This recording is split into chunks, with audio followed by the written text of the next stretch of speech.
Oh, you're starting it? I'm going to. I have a fish. No. But there's a lot more. You're done. What? The fish. No, you have to have your salad. Ew, salad. Ew, salad. Ew.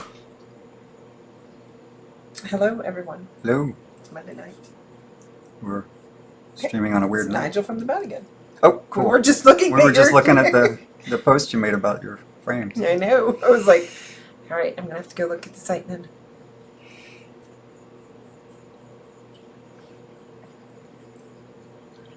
I think I'm gonna go one of your little things. We My doing? drink. I Oh. don't put my drink anywhere. You have to have your salad. Yes, she has to have her salad. Sorry.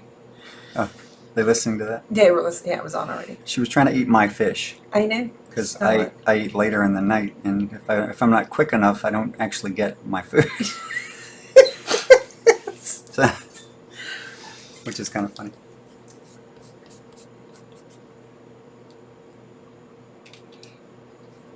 So you have created this thing. Ew, salad. No, the salad's good. I have my salad in the form of a smoothie. Is that is pencil? Yes. Somebody just crawled across your desk. There's all kinds of bugs in here. It's no big deal. They just hang out at night. Yes, this is pencil. Yeah, just graphite. Your Korean Dash fixed pencil 77. Yeah. What's that lead? This is an 8B. 8B. Yep. Gotcha. I actually find different ways to use these lead holders like all the time. I use them for many different tools. I know. Yes, Okay, I do know that. So, because I'm going to bring this piece over that I finished with the sculpt and show Yeah. that to you in a minute. But I'll show you the tools I made to do part of it too. I got kind of into it.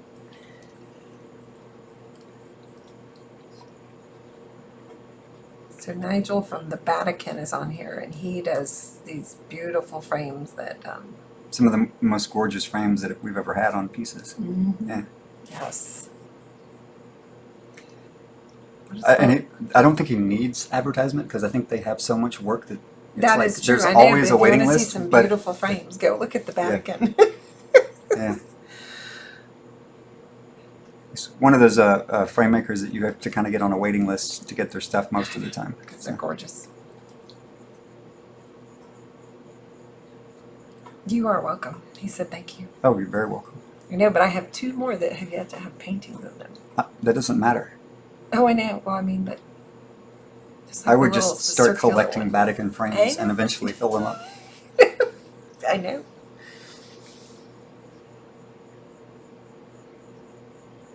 So this one over here, you sculpted. I did. I'll get it real quick. We were working with that like for this one over here that people over later on can't see. There we go.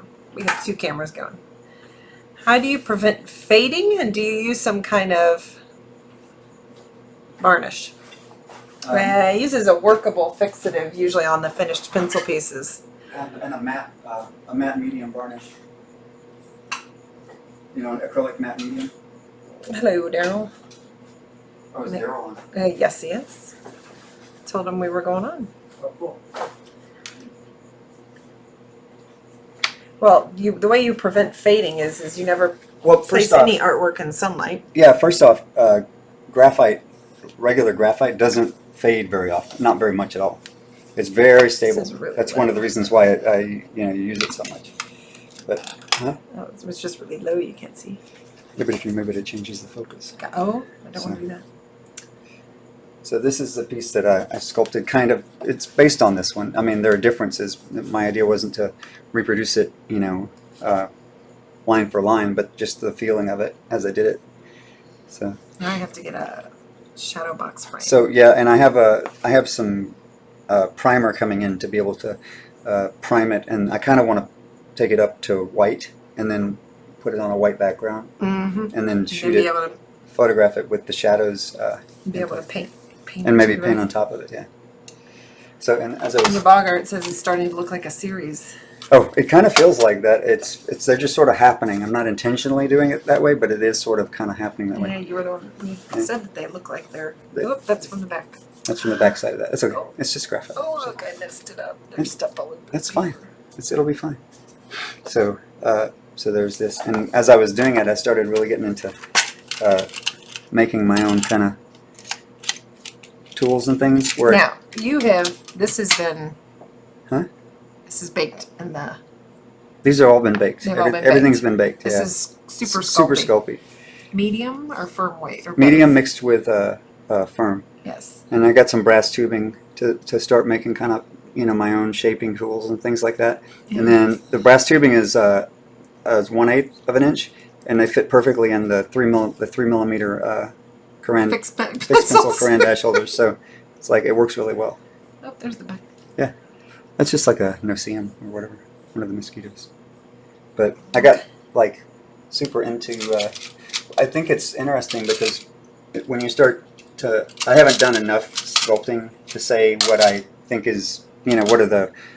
I haven't done enough of it to tell you what's hard and what's not, because right now all of it is still hard. Right. And but one of the funner things is to figure out how to make your own shaping tools, which I get into that kind of thing. So Mm. I started And so this is super sculpy. Super sculpy. Medium and medium and firm, firm, mixed and together. you've baked it. Now, can you add more to it and Yeah. rebake it? Yeah, you can add to it if you're gonna this is really textural, so it'd be easy to add to it.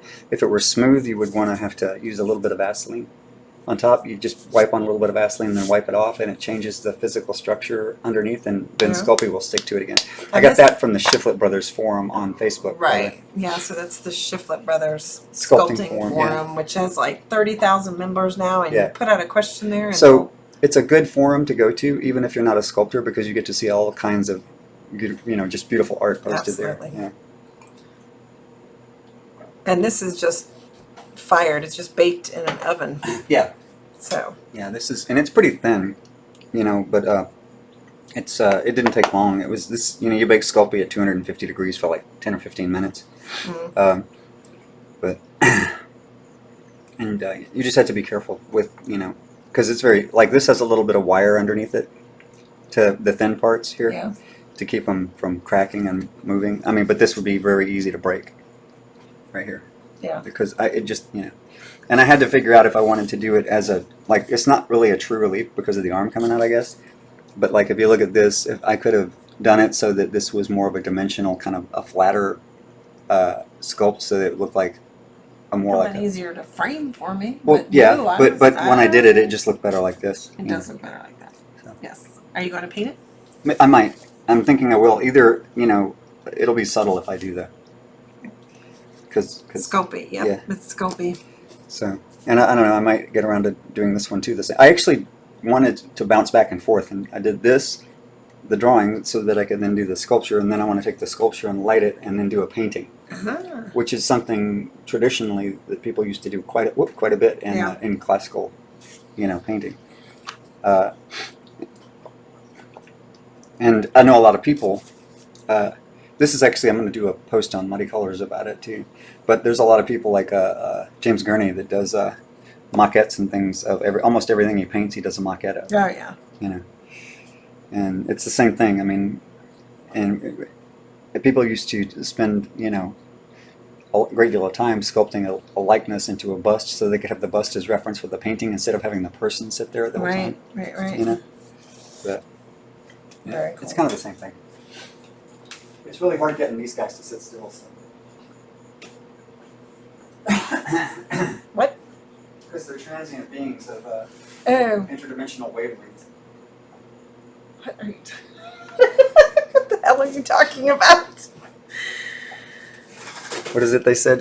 They're celestial wavelengths of divine intent. Is that from a movie? It's from Supernatural. Oh, okay. See, It was I a messed a up. It's like I've got a big old munge all over that that. doesn't matter. It's just graphite. See? Even if it stayed, I would just incorporate it or whatever. So yeah, go check out the Vatican for sure in Yes. terms of frames, but also go check out the Shiflett Brothers Sculpting Forum on Mhm. Facebook. Yes. They're great. You know what? You don't use glazes for Sculpey. You can paint it actually. You But can people post- do that. People glaze it all the time, and you can do all kinds of actual physically painted things to Sculpey. It would take acrylic paint the way that it is. I just wanted it to be. I wanted to white. bring it up to white first because I really like the look of the very super like that Baroque detail behind with white on lid. You know, it's like the. I guess I want to see it like like when you look at like a Chris Cooksey Yes. piece, and they're that one color, but the values are all in place before I paint it. Yes. You know, Mhm. so, Someone asked if you were a Beksinski fan. of course. Yes. Yes. Yes. They said they had been looking at his artwork, and it reminded them of you. Oh well, I appreciate that a lot. I love I love Beksinski's work. And Have you ever experimented with collage work? what's funny is when I was in high school, like the only one of the few times where they asked us to do an art project, it was a collage, and I had a lot of fun with it. Yeah. Yeah. So, but that's it. I haven't really done it as a in a more I guess expressive at a now. I haven't done it lately Right. in a long time.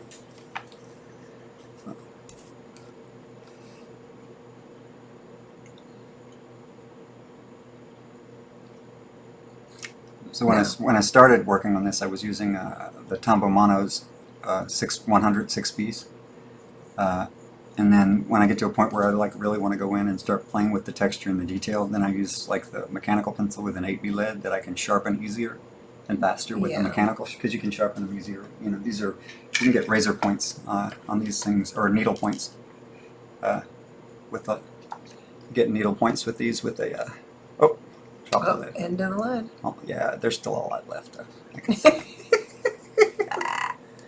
I actually wanted to be able to figure out how to make my own lead. Okay, that's just nuts. Well, it is, but and my own, I don't know. It's just a part of it for me is like wanting to have, Right. you You see that point. so it can go, super short, Yeah. because And so that is an 8B. this is 8B. Yeah. Mitsubishi Hayuni? The lead is the lead is actually it's not Mitsubishi Hayoni lead. What is it? Uh, I stumped him. No, it's a Koran Dash lead that's 8. No, this is Kohinoor actually. Oh, corn. It's Kohinoor 8B, and there's not a lot of 8B drafting leads out there. No, you were looking for them, so you bought like 5 of those, right? I have like 30 of these. Okay. Just so I, Of course. Just I don't want to run out. how many hours have you worked on this one? This I started yesterday. No. Well, okay. Yesterday would be only last night. No, about a day and a half. Right. This is about a day and a half. And it always confuses us because your days are different than my days, Right. and so For me, yesterday was actually a little further back. a little bit further back. I don't know how that. And what do you use for the darkest values? You're just using that 8B, correct? Filling Yeah. in the little. The 8B is I have 10B that I use sometimes when I'm into it. That it's a very soft, super, almost like a paint. Like it feels like you're painting when you're using these. The Mitsubishi Hayoni 10B LEDs Yeah. are really nice. But the darkest values are just you're basically building up and tickling the paper until you fill in all the tooth and Yeah. building it up slowly so that it still kind of stays a little bit of velvety. Now, see, and I just want everyone to know that he could sit here and work on it, and I personally Can't see what I'm doing. can't see, like, Well, it's the process of building up the lead. It like sometimes it takes like right now I'm laying like graphite in on top of everything with the side. but you Of the still lead? haven't burnished the paper. You still haven't No, I'm doing it smashed down lightly. the tooth. Right, I'm doing it lightly so the tooth stays evident and so that there's a velvet like a noise, a procedural noise still involved in the darkness, so that it has a grain Yes. and that gives it that velvet quality. Yeah, and this is all pencil. It's like adding noise to a painting when you're doing it digitally, so that it unifies the entire thing.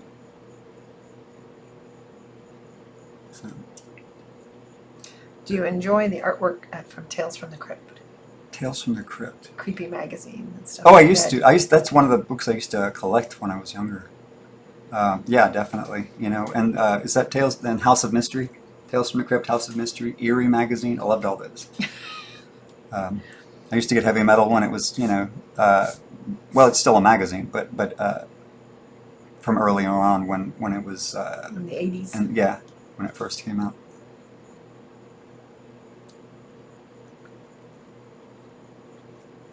So.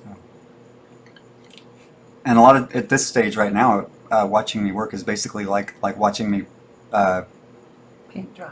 Yeah, basically, because you can, like I said, you can see very little change as it goes along because I'm like right now I'm just playing with the values a little bit, and I haven't decided if I'm going to like bring in other elements behind it yet or not. This one doesn't have it, but that doesn't mean it won't.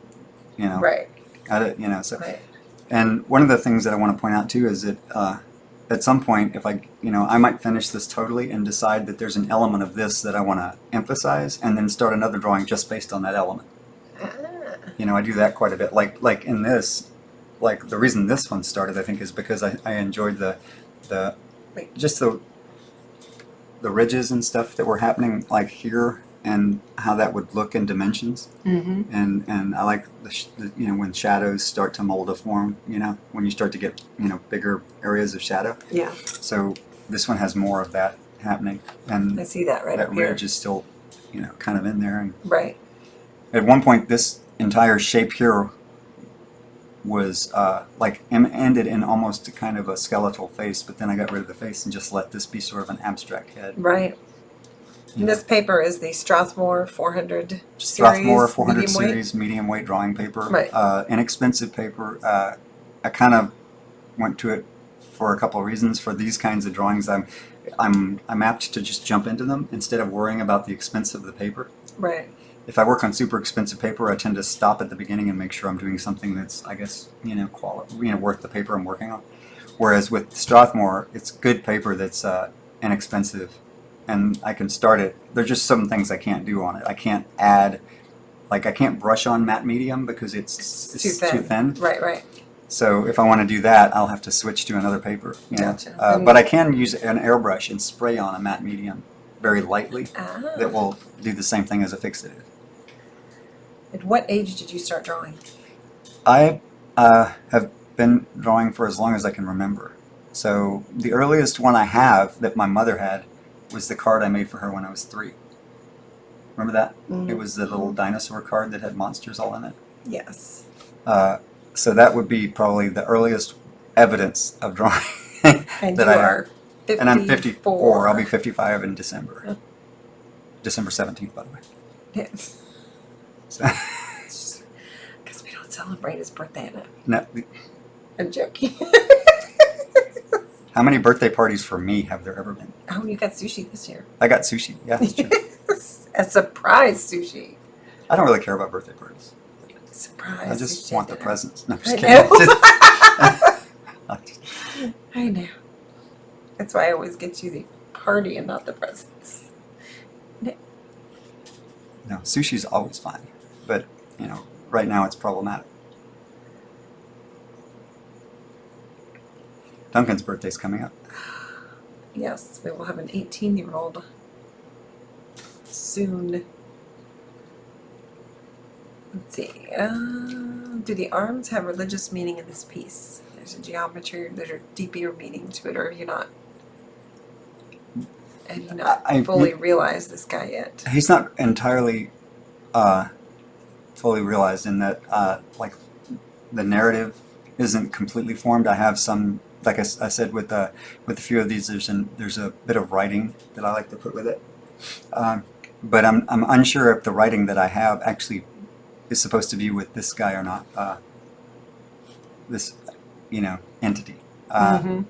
In terms of, you know, what it's saying. But I can say that, you know, with surety, like I said before in different live streams we've done, that all of these are guardian figures, and so by the end of it, it'll become apparent for me. And when it does, you know, I typically will write it and we'll post it up with that. Oh, with there. that piece of paper was for this guy, right? It was, Yes. yeah. Stephanie said more 8B lead for presents. Oh yeah, that works. Always. I got you the pencil sharpener one year. The electronic pencil sharpener that actually does super long LEDs, you know, which is it's pretty good. It was really good. Yes. It's still over there. I still use it.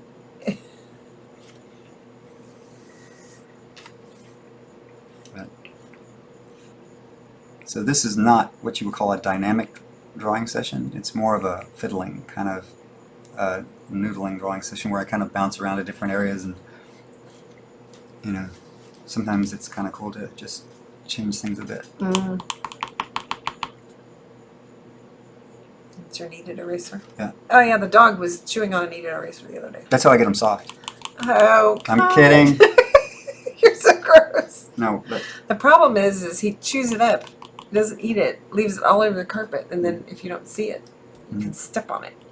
and it's really sticky. Yes, so I caught it though the other day and had to pick it all up. So a lot of times people who pick up kneaded erasers, and I mean most people, a lot of you might know this, some of you might not, but a lot of times they don't realize you don't scrub with a kneaded eraser right away. You lift with it first before you try to take off the graphite, because if you start scrubbing with a kneaded eraser, it sometimes will just push the graphite deeper into the paper, and it literally will never move again. You won't ever get it up.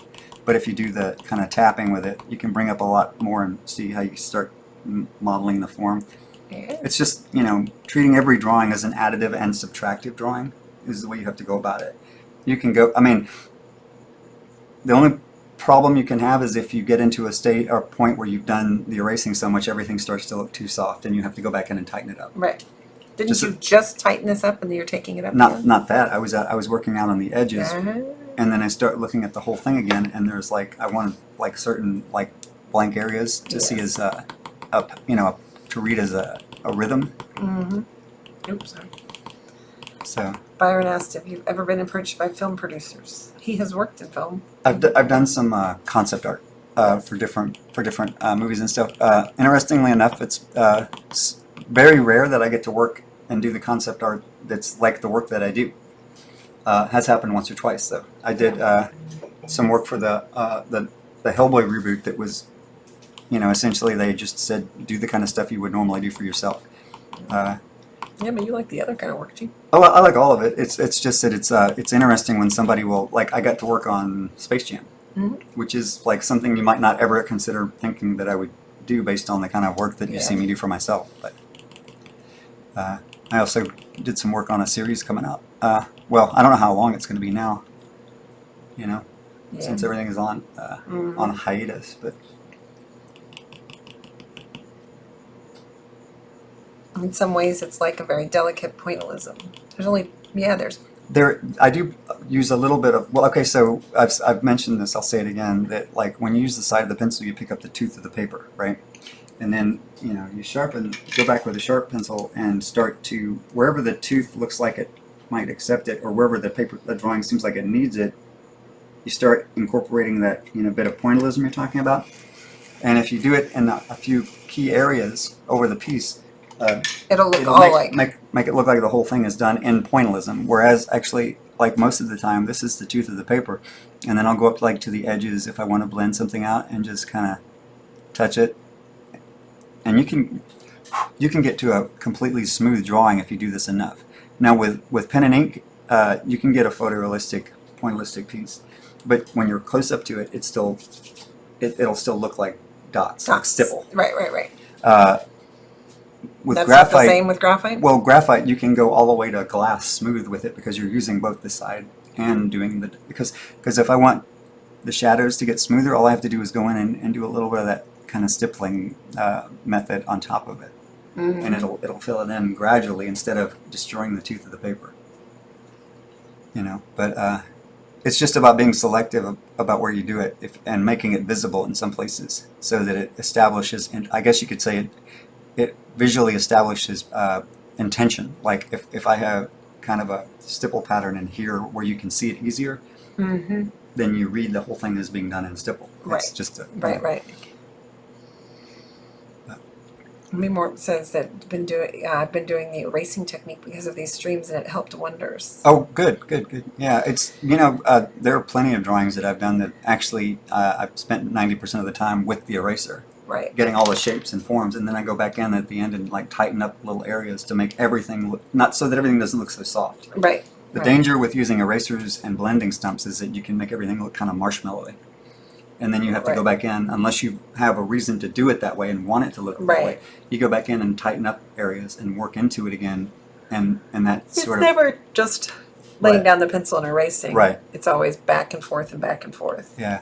The problem is when people pick up like an eraser or a stump and are heavy-handed with it and you just leave it as such, Right. unless your style is built on that. In Right. which case you find ways to make that look upper level too, Right. right? Neil asks, talking about paper. It says that Claire Fontaine paper. I'm not sure from the last post, which I think that's this one, right? Did the drawing turn out more black because of it, or did you use any darker tool from the last post? Oh, was it the? It was the. If he's talking about Honor Guard, which was the mask, the girl in the mask with the face From your post on the on Instagram. oh, okay. That was like. That might have been like a Stillman and Burn paper, but it's probably pretty much. It was either at the time I did that I might have been using the 10B pencil a little bit more too. Right, or, yeah, I'd have to look at it. Yes, it was the last Hellboy. The reboot. Yes. So Have you tried Arch's oil painting paper? I have it. We haven't. I haven't tried to do a full drawing in it yet, but it has a very. It seems like a very good tooth though. It seems like a real heavyweight paper. Oh, Hong says, I also want to be able to speak English fluently. I'm really frustrated because I can't understand what you're talking about. Oh, I'm sorry. I No, wish, that's okay. I'm sorry that I only use my translator to deliver the word. No, your words are perfectly fine. You are doing fine. Yeah, and if you ever have any question, like remember you can email us and we'll figure out what you're asking and how to answer it right. You know, Right. so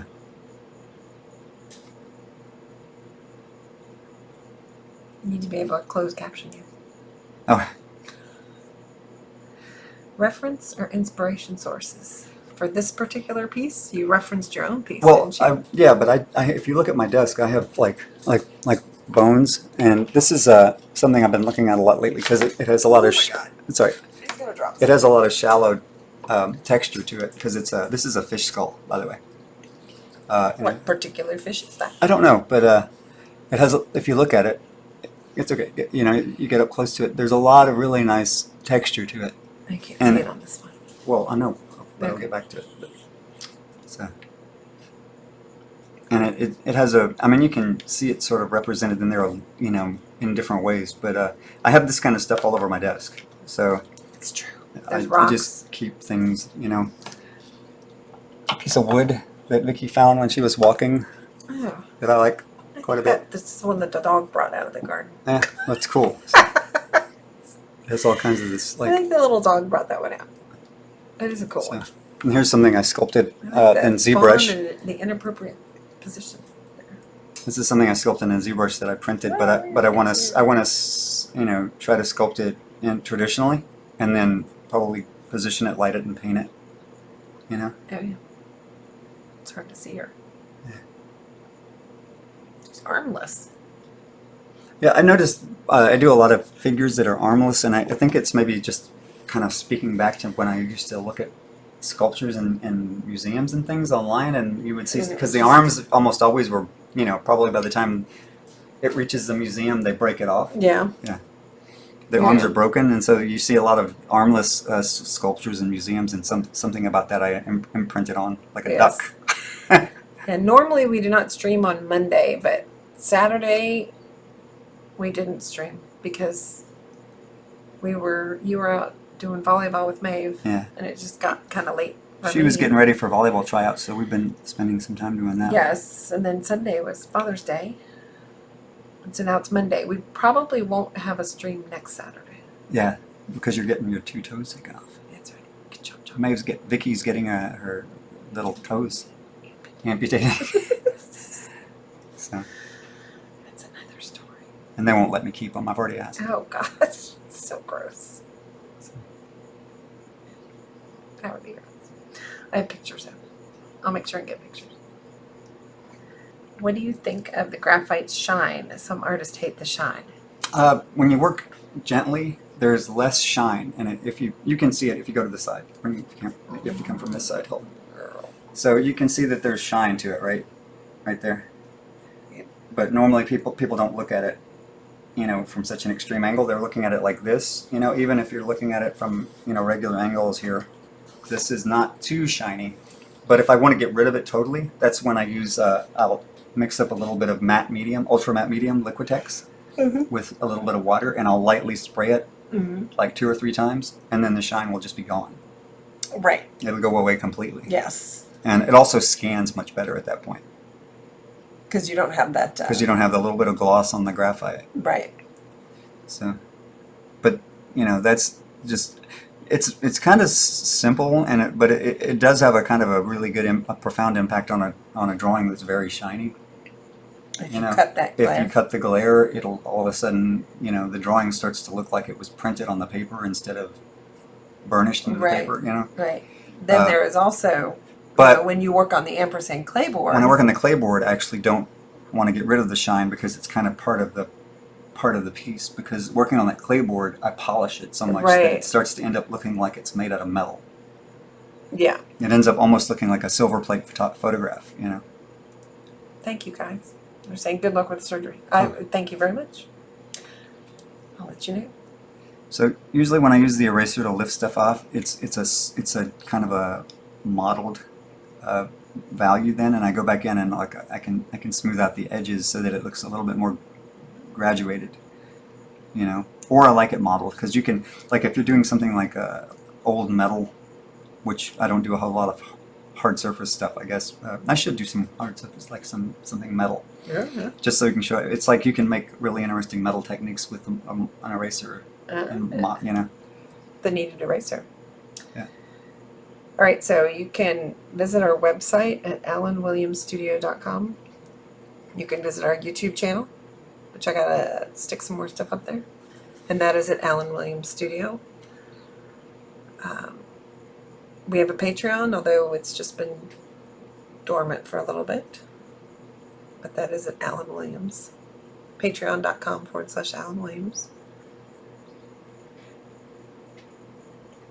I also wanted to mention there's a painter named Daniel Bilms who does these kind of really textural oil paintings, and he has a Patreon now too, where you can go and watch him do process stuff. Oh. BILMES, right? I think so, yeah.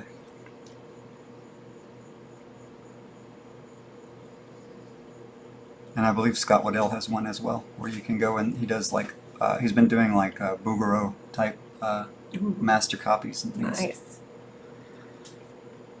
Awesome drawings. Oh, This is looking really good. I Thank love you. your artwork.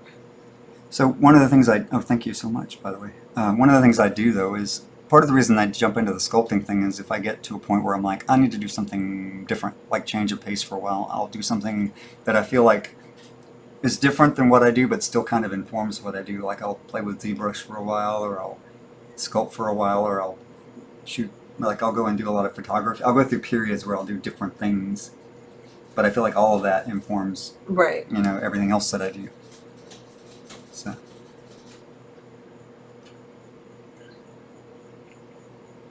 Is he trying to get in or get out? I think he's in the living room trying to get out. Or just over here. Can he's outside. Let me let him in. Our dog is trying to paw his way into the house.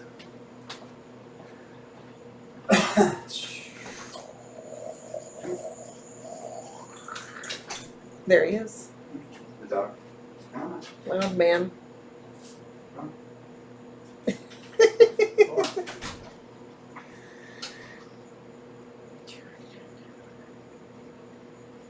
He left me. Oh, there you are. I was going to say. I It's like, you left. I'm gonna go have dinner.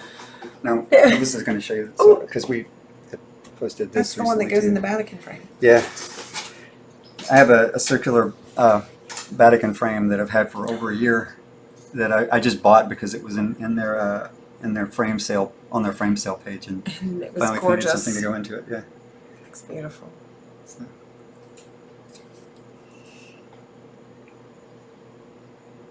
And I did have reference for this, even though I didn't really go by the reference very much. Mm-hmm. I had this is essentially a rabbit skeleton that I put one of those little anatomy tools heads on, Yes. and then just shot a photograph of it to look at while I drew it. Yes. So. Oh, I have it. I'll show you. Yes. I do not draw. I do all the other part of the art stuff. Here was my reference for it. You see it? Yep. He likes ripping apart his stuff and putting it back together the way he wants to see it. Oh, they want to see your desk. Here's another one that I was It's a playing mess. How often do you sit and play with your Cintiq? I probably every other day or so I'll sit down and sometimes I'll play with doing sketches on it because you can go into like Sketchbook Pro or whatever that I use, and there's like the mirror functions and you can play with some symmetry and stuff. Yeah. Sometimes I'll use it to do like a color rough or a study of something, or just to mock up an idea really quickly before I you try use it it out. all the time. I use it all the time. Yeah. And then when you're doing contract work, Yeah, if it's contract illustration, I almost exclusively do it. I end up with a digital piece because it's just there's too many things that sometimes have to change for me to usually do it traditionally. Although most of the concept work I've done has been drawing, right? because Yes. most of the people that ask me for concept stuff do it ask for drawing, even Right. though most of the stuff I did for Space Jam was ZBrush. Yes. Someone asked the name of our dogs. Oh, We have the Israel. little one is Ozymandias, And the big one. and the big one is Israel Kamakawulale, Yes. after the Hawaiian singer, Yes. because we loved his songs. So yes, we have Iz and Oz. Is an Oz.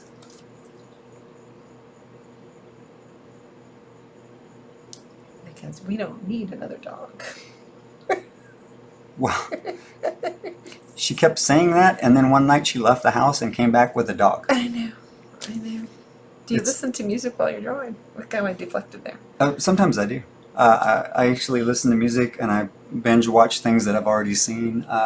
Like just recently, I watched there's only 2 seasons of the Exorcist series, but I really liked it. I know a lot of people didn't enjoy it as much, but to me, I thought it was really well done, and they really weren't shy about it.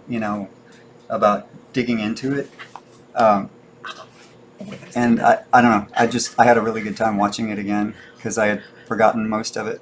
But I watch like series that I've seen like a lot. Like I'll watch like the whole Supernatural series. What is it? Right. 15 seasons now. Like maybe once a year, and then I do the same thing with like Buffy and Angel and the Alien stuff. All right, I'm showing your desk. What's on the desk or the actual desk? I have all kinds of stuff on my desk. He does have all kinds of stuff on his desk. A pile of things. Sorry, I had to stand Oh, up. this was a print of a 3D sculpt that Vague Sedan did of the piece that it was a drawing that I did, and he sculpted it, and then I made a 3D print out of it. And the objective to me is to again light it differently and then do a painting. Ah, very cool.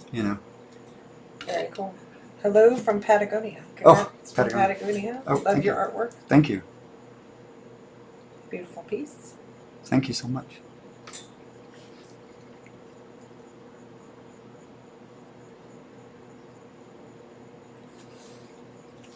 How long on average do you work on a piece? It can be anywhere from just a few hours for a small piece. Like something like this, I might spend 2 or 3 days on because it's essentially just a vignette anyway. That's just a bug. He's okay. But paintings. Like I spent probably linear time start to finish probably no more than 4 or 5 days on this, but I spread it out over a couple of weeks because I was doing other things too at the same time. So Do you know Joseph Campbell? I know of Joseph Campbell.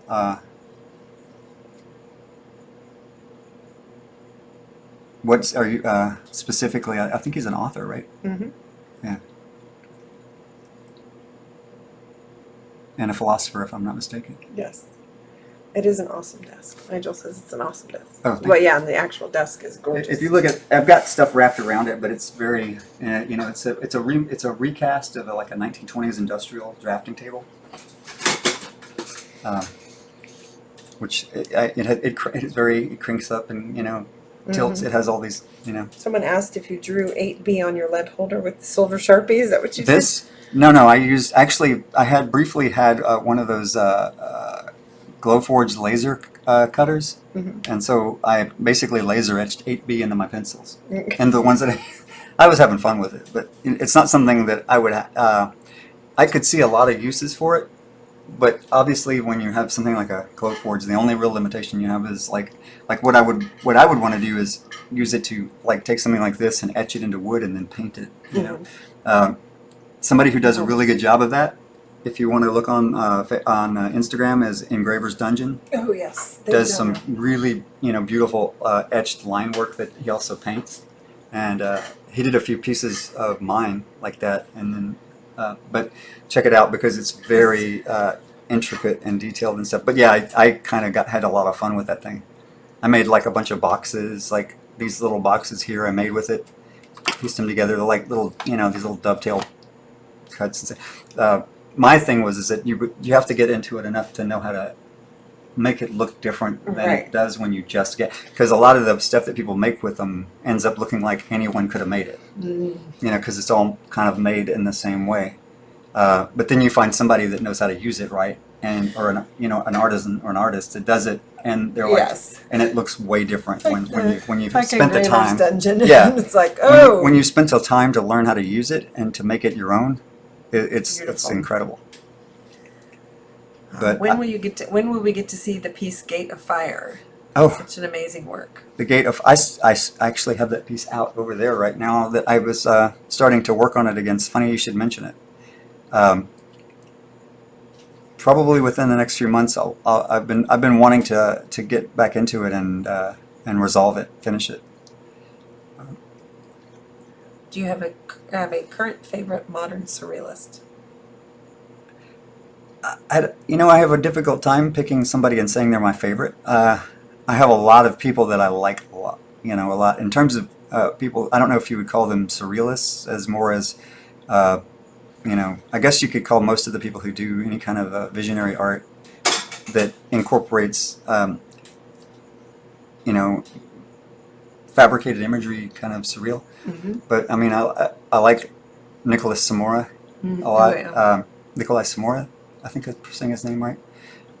There's you could count Beksinski and Geiger amongst that, I guess.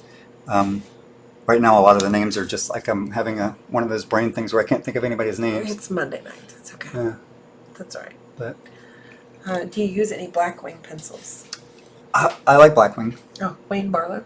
Yes. Oh yeah, Of course, Wayne. yeah, I love Wayne. Yes. Yeah, Wayne Barlow is definitely one of my favorites. And that it's funny because I think of him and I think of Carlos Fuente. Because they sort of have like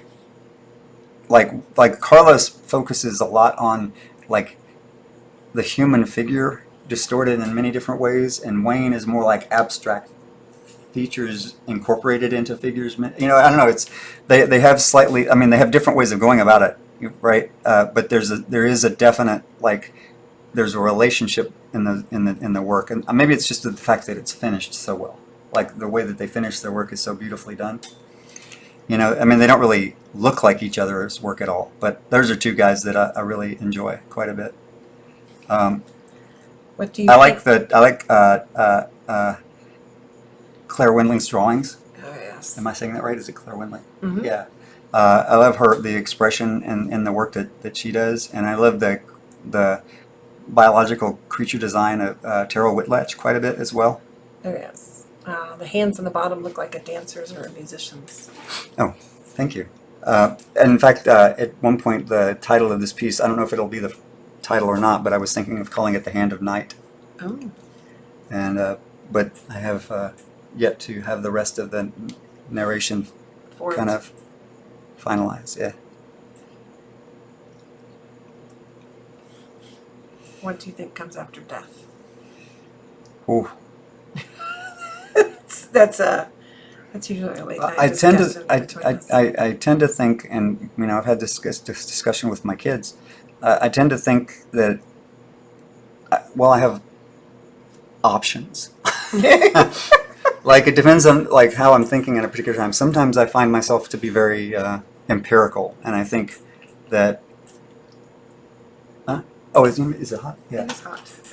I get in an empirical frame of mind, and I think that, strictly speaking, that, what if, it's just the energy of our bodies simply going back into the, Energy. into the energy of the universe, into the energy of the physical reality.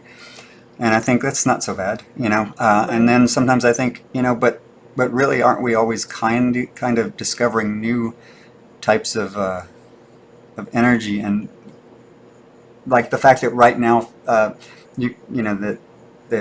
there's been so many different things proposed that we could be living in a Your alternate universe. a virtual reality built by someone else that we don't even know. I mean, there's just, I don't know. I hate to sound wishy-washy about it, but my philosophy about it is that I'm okay with the mystery, and anything I say at the point before the mystery is resolved for me would be speculation. Could be true. It could be true, or it's like Schrodinger's cat. Yes. It's either there or not, and either way, the question sort of answers itself. I feel like that I want to leave the door open for it, because I don't, I have that nature that both allows me to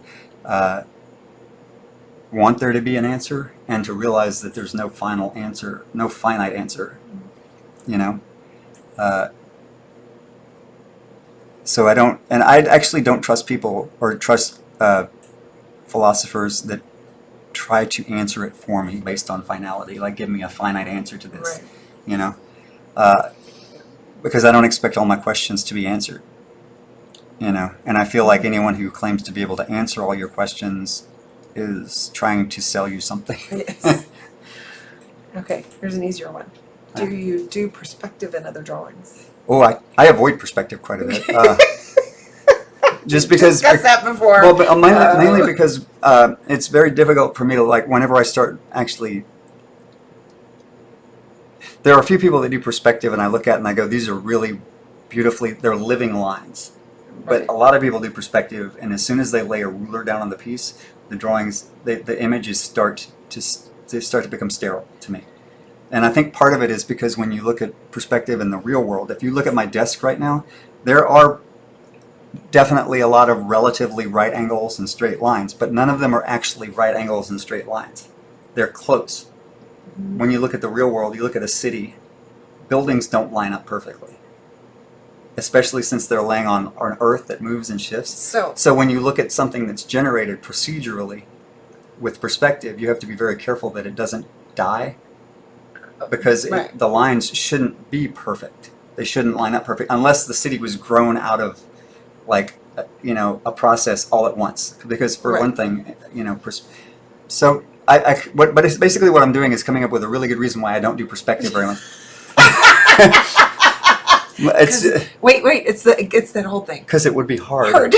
Because it would be No, hard. I have books about perspective, and I can play with it. So there's when I- also something I wanted to say that somebody didn't ask that, but I know you've said it before. Yeah. You shoot a lot of your own photo reference. Right, Of yourself, of whatever, right? right.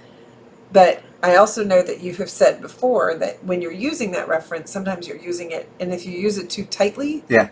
like something, because the camera, Well, the camera has the lens has a distortion automatically. It doesn't look like what your binocular vision looks. right? And so Camera's sometimes monocular, when yeah. you're using something and you shot something, like someone's arm will look super funky, and Yeah. you shouldn't, You have to be able to see that and draw around the distortion. and change that, and Yeah. even though it's in the photo. Right.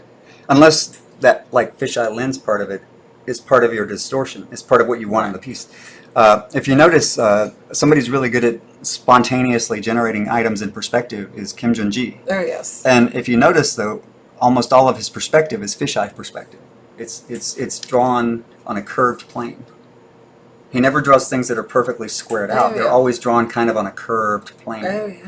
So there's a lot of leeway in a. Not that it's easy. I'm just saying Yes. there's a lot more leeway in a curved in a fisheye lens perspective than there is in a. Yes. You believe fisheye perspective faster than you would linear like hard edge perspective that's done just a little bit wrong. Right. You know. But you know, anyway, so that's just a thing I've noticed. What I noticed the perspective thing is when I would watch movies where they would generate cities. You know, like in the background you would see these cities, and I would like the city just looks weird, and it took me a long time to realize it was because all the lines lined up. You know, it was like they so like perfect. yeah, all the perspective was perfect, and when you look at like you walk into New York. At a glance, everything looks perfect, like the lines line up. But then when you look at a building, you notice that it is tilting like 2 degrees or 1 degree slightly Yeah. to the left, you know, or what? It's not perfect. Right. So anyway, Yeah, and Studio says, "Hey, Alan, I met you at an exhibition before, but I had no courage to say hi. oh well, I Always say hi. always say hi. You are encouraged. You are invited to say hi at any point. Yes. So now you don't have to worry about it. And if you email and we don't get right back to you, it's just because sometimes I miss emails or it gets shuffled down. So always ping me back. Yeah. So All right, we have been going almost an hour. and I've done visibly, noticeably, almost nothing. Oh No, my you God. took away. No, you erased. I did erase some, which is important too because like you have to be able to like go and look at the detail. Like I kind of like do the thing where I satisfy my need for detail when I put it in, and then I satisfy the piece's need for shape when I take it out, kind of. All right. So I'll do both things, just because I need to. Yeah. Some people don't. Some people like to design shapes first, and go from the outside in. Yeah. Whereas I go either way. I'll sometimes design like I'll do a sketch or a drawing where I'll just kind of do like this as like my initial shape will be like laid out like you know so I know where I'm going with it, Yeah. and then you know and then I'll you know work from there but it just depends. I like being able to go either direction. You know, some of the best pieces that I have that people have liked the most have been done in the way that is counter indicated by most people who teach stuff like this. Like I start with details. Yes. Like I'll start in one spot and just kind of bleed out into the page. Yes. Because if you do one thing one way all the time, you get the same product, right? Right. And I like to do different things different ways A lot of times. a lot of times. Yes. His hand is resting on a piece of wood. Yep. That is just on another piece of wood that he. Just a variation of a maul stick when you paint. And Yeah. I got to a point where it was like, okay, you can do the same thing with drawing. You just have to get used to it Yeah, because it's a little bit over. and realize that it's going to feel, because if you start with, if you get a maul stick and you've never used one, it'll feel awkward at first. Right. But you just have to push yourself to go through that phase of feeling weird. And then eventually you just forget it's there. You know, when I'm, you know, I even like I have different sticks around the house that I use for lap desks and things like that. And so because one of my theories was because you have to use a maul stick when you paint to keep your hand out of the oil. Yeah. That you might as well do it when you draw, so it feels the same. Yeah. So you don't have to worry about how it feels awkward. So you just, Yeah. you know, if you use it all the time, it never feels awkward. Yeah. So. And this is wrapped in packing Oh, tape. this has just got some pack because I go with my hand up and down it, and the wood gets dry and can start to splinter. So I wrap it in packing tape so it just doesn't give me giant splinters. And Yes. I learned that the hard way. You got a giant splitter. Yeah, because I was, you know, especially if you live in a place that can get hot and the wood can dry out. Yeah. So, and I have a little bit of a lip framed around my desk that I put on it so that I can go up to this size. I can paint on this desk too, though if I get much over this size, I like to do it on the easel. This is what, 12 by 18 paper? Yeah, it's 12 by 18. 12 by 18 Strathmore. Listen, I'm yawning. I'm sorry, you guys. 12 by Well- 18 Strathmore 400 series medium weight drawing paper. And that is a Crayon Dash fixed pencil 77. Metal lead holder Yes. with a Kohinoor 8B lead. Corner 8B lead. So, We're going to wrap it up soon because This is It's- the only problem with starting late. 'Cause it's I'm just like like a- fading. Yeah, well, it's just like, you know how professional chefs, they usually don't have, like, their pots and pans don't all come from the same manufacturer. They have their favorites from different brands. Like painters have their favorite colors from different brands of colors. They don't And always different use colors from different and different brands. colors from different brands. Uh, You might not find someone who uses only Winsor and Newton stuff. I mix and match stuff a lot, and then sometimes if I can't find it, I figure out if I can make it. You know what? He woke me up. It was like 4. He swears it wasn't him, but he was beating out one of those little sculpting tools. Oh yeah, I was hammering. He I was have. hammering at 4 a.m. and I was like, "Am I awake?" It was this one. I was chasing the metal to get it into a shape with a chasing hammer on a little steel anvil that I have. Yeah. So just to make the right shapes. So Do you dream with things similar to your art? not usually. My dreams tend to be more mundane. I have like I tend to fall into like a more of a waking dream, a daydream kind of a thing when I'm doing this kind of stuff where I'll like a vision quest. You know what I mean? Yeah. It feels more like that, where I'm awake, but I'm seeing it happen or seeing it as it generates But do these guys don't appear though, right? in my dreams. Yeah. No, I have dreams where I talk to different people, and have like I don't know. It's like I've had some pretty interesting conversations, where I'll definitely have spiritual dreams Mm-hmm. and dreams that are psychologically meaningful, but they tend to focus more around like meeting teachers and things like that in your dreams. You know what I'm saying? Yeah. Like if you're looking for like a teacher, I've dreamt of meeting different people in my dreams who've like given me information or told me things that I should know and things like that. That's more of the kind of dreams that I have. Oh, and also like earlier on when I was younger, I dreamt a lot of fighting demons. Okay. I did have that, Yeah. but that happened a long time ago. In my dreams, I would always win. Do you, Whatever that means. I don't know if that, is maybe that's a particular kind of like a mental illness in itself. But I just would get like, okay, so there's this thing that happens in a lot of times in my dreams when it is more of a nightmare, and I do have them. It just doesn't happen very often. In a nightmare, you have like this, like you will have a rampant like fear that will kind of start to spin up in yourself, and when that happens in my dreams, and I always get to a point where it feels like the fear breaks, where I get to a point where I can't be any more afraid, so I stop being Right. afraid. Yeah. And then I go on the offensive and start attacking, right. for whatever, if it's a nightmare kind of a scenario. But anyway, Yes. so you can analyze that if you like. Do you use different hardnesses of pencils for different stages of drawings? I typically work with 4B and 6B and 10B, and that's about it. I have occasionally, to break the monotony, grabbed a harder lead or a different kind of lead, but almost always it's about like 99% of this is done with 6B, and then I switch to the 8B lead because I can keep it super sharp and pick in detail. Yeah, so throughout the drawing you might change. Yeah, because remember, I mean, this is an 8B lead, but from the side I can get it, it's as light as, say, going up into like an H lead. And It's it can be just as dark working as really it can be as dark as 8B, but if you use a light hand, it'll go all the way up to like maybe a 2B, not so much an H, but a 2B.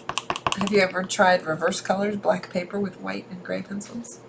I've Done done gray some of that. paper. I've done gray paper and built up like the values from the middle tone, Mm-hmm. and then taken them down to the black. Right. The closest thing to working on black though is when I do the graphite washes, and I do sort of almost like a scratch board technique Right. in that. Right. You lay down the black Yeah, in areas you want. I haven't done that in a while. I should do some of those. Oh, no. He does not use charcoal.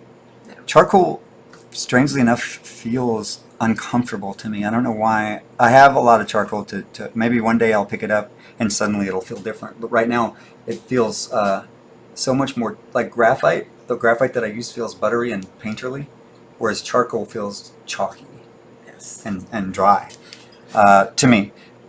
Almost But it'll be- pastel, huh? Yeah, but the reason I have it though is, and I know this about myself, is because one day I'll pick it up and it'll be the right thing to pick up for I me. won't throw it away. I Yeah. promise. Well, no, because there are things that I have that I've had for years that I just started using a couple weeks ago. You know, I make sure that I don't throw it away anymore. because then I have to go back and buy it again. We have done that before. We've been together a long time. Since Our anniversary 1988. is coming up. Yep. We've been together since 1988, That's right. but this is our 25th 25th anniversary. anniversary coming up for wedding. I'm gonna get you a silver pencil sharpener. That should be easy to find. Yes. Do you spray fix on your final pieces? Yes, you do.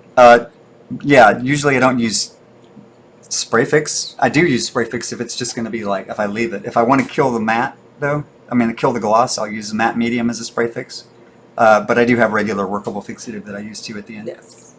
All right, we're gonna wrap it up because it's Monday Yep. and I'm fading fast. Okay, It's 10 o'clock. sounds And it good. has been an hour. Yeah.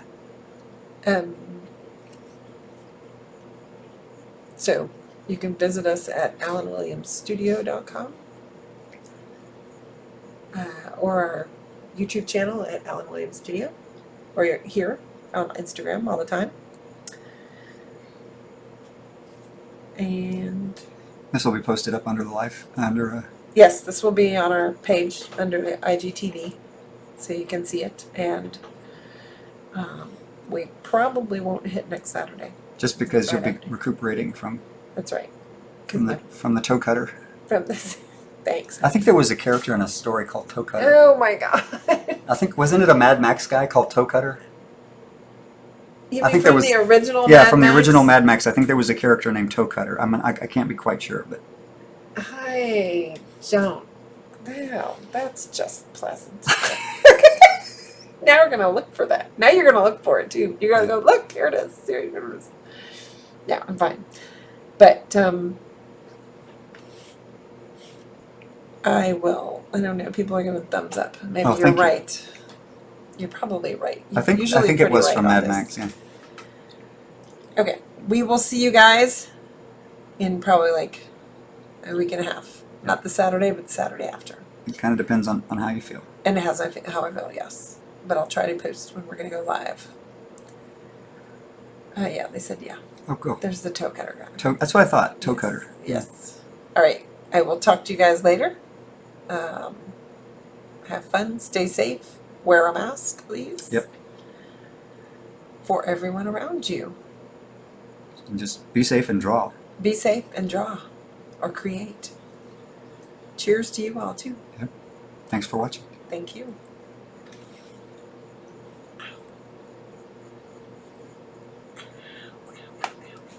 Ow. Oh, it was a short one. It was just an hour. Just an hour is short. Well, yeah, because we've been averaging an hour and a half.